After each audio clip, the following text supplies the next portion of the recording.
രാജ്യത്തെ ഏറ്റവും പ്രധാനപ്പെട്ട മെഡിക്കൽ പ്രവേശന പരീക്ഷയായ നീറ്റുമായി ബന്ധപ്പെട്ട ഗുരുതര ആരോപണങ്ങളാണ് കഴിഞ്ഞ ദിവസങ്ങളിൽ ഉയർന്നത്. നീറ്റ് പരീക്ഷാ ഫലത്തിൽ അട്ടിമറിയെന്നായിരുന്നു ഉയർന്ന പ്രധാന ആരോപണം. അന്വേഷണം ആവശ്യപ്പെട്ട് കേന്ദ്ര വിദ്യാഭ്യാസ മന്ത്രാലയത്തിന് വിദ്യാർത്ഥികൾ പരാതി നൽകിയിട്ടുണ്ട്. 67 പേർക്ക് 1ാം റാങ്ക് ലഭിച്ചതും ചില വിദ്യാർത്ഥികൾക്ക് ഗ്രേസ് മാർക്ക് നൽകിയതിലും അട്ടിമറിയുണ്ടെന്നാണ് ആരോപണം. അട്ടിമറി നടന്നിട്ടുണ്ടെന്നും അതിനാൽ നീറ്റ് പരീക്ഷ വീണ്ടും നടത്തണമെന്നുമാണ് ആവശ്യം. ഫലം പ്രഖ്യാപിച്ചപ്പോൾ 67 പേർക്ക് 1ാം റാങ്ക് ലഭിച്ചതാണ് പ്രധാന ചർച്ചയാകുന്നത്. ഇതിൽ 6 പേർ ഒരേ സെന്ററിൽ നിന്ന് പരീക്ഷ എഴുതിയവരാണെന്ന ആരോപണവും പരാതിക്കാർ ഉന്നയിക്കുന്നു. 1ാം റാങ്ക് ലഭിച്ചവരിൽ 47 പേർക്ക് ഗ്രേസ് മാർക്ക് നൽകിയെന്നാണ് NTA പറയുന്നത്. NCERT പാഠപുസ്തകത്തിലെ ഉത്തരത്തിന്റെ പിഴവിനാണ് ഗ്രേസ് മാർക്ക് എന്നാണ് NTA വിശദീകരിക്കുന്നത്. ഒപ്പം 2ാം റാങ്ക് ലഭിച്ച വിദ്യാർത്ഥികൾക്ക് സമയം കിട്ടിയില്ല എന്ന പരാതിയുടെ അടിസ്ഥാനത്തിലുമാണ് ഗ്രേസ് മാർക്ക് നൽകിയത്. മുൻ കോടതി വിധികളുടെ അടിസ്ഥാനത്തിലാണ് ഗ്രേസ് മാർക്ക് നൽകിയതെന്നാണ് NTA വ്യക്തമാക്കുന്നത്. എന്നാൽ ഇതിൽ വിദ്യാർത്ഥികളും അധ്യാപകരും ആക്ഷേപം ഉന്നയിക്കുകയാണ്. അതേസമയം നീറ്റ് പരീക്ഷയുടെ ചോദ്യപേപ്പർ ചോർന്നിട്ടില്ലെന്ന് national testing agency chairman Subodh Kumar Singh. 44 പേർക്ക് മുഴുവൻ മാർക്കും കിട്ടിയത് ഗ്രേസ് മാർക്കിലൂടെയാണ്.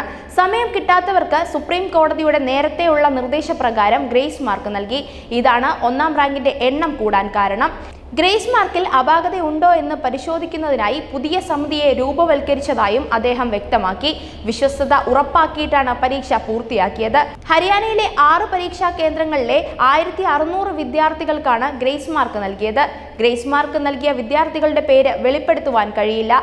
വിദ്യാർത്ഥികളുടെ പരാതികളടക്കം പരിശോധിച്ചതിന് ശേഷം സമിതി ഒരാഴ്ചയ്ക്കകം റിപ്പോർട്ട് നൽകുമെന്നും വീണ്ടും പരീക്ഷ നടത്തണമോ എന്ന് സമിതി തീരുമാനിക്കുമെന്നും ചെയർമാൻ പറഞ്ഞു. UPSC മുൻ അധ്യക്ഷൻ ചെയർമാനായ 4 അംഗ സംഘമാണ് സമിതിയിലുള്ളത്. ഇദ്ദേഹത്തിന്റെയോ അംഗങ്ങളുടെയോ പേര് വെളിപ്പെടുത്താൻ NTA തയ്യാറായിട്ടില്ല. ദേശീയ മെഡിക്കൽ പ്രവേശന പരീക്ഷയായ നീറ്റ് UGയിൽ 67 പേരാണ് 1ാം റാങ്ക് കരസ്ഥമാക്കിയത്. ഇത്രയേറെ പേർ 1ാം റാങ്ക് നേടുന്നത് ഇതാദ്യമാണ്. ഹരിയാനയിലെ ഒരു സെന്ററിൽ നിന്നും മാത്രം 6 പേർക്ക് മുഴുവൻ മാർക്കും ലഭിച്ചതായി ആരോപണം ഉയർന്നിരുന്നു. 2020-ൽ 2 പേർക്കും 2021-ൽ 3 പേർക്കും 2023-ൽ 2 പേർക്കുമാണ് മുഴുവൻ മാർക്ക് ലഭിച്ചത്. 2022-ൽ 4 പേർ 1ാം റാങ്ക് നേടിയിട്ടുണ്ടെങ്കിലും 715 മാർക്ക് മാത്രമായിരുന്നു അവരുടെ സ്കോർ. ഇത്തവണ 1ാം റാങ്കിൽ മാത്രമല്ല താഴെയുള്ള മറ്റ് റാങ്കുകളിലും സ്കോർ വളരെ ഉയർന്നതാണ്. നീറ്റ് പരീക്ഷാ ക്രമക്കേടിൽ CBI അന്വേഷണം ആവശ്യപ്പെട്ട് IMA ജൂനിയർ ഡോക്ടർമാർ രംഗത്ത് വന്നിരുന്നു. വീണ്ടും പരീക്ഷ നടത്തണമെന്നും ന്യായവും സുതാര്യവുമായ മൂല്യനിർണ്ണയം ഉറപ്പാക്കണമെന്നുമാണ് ആവശ്യം. ഇക്കാര്യം ആവശ്യപ്പെട്ട് IMA junior doctors network national testing ഏജൻസിക്ക് കത്തയച്ചിട്ടുണ്ട്.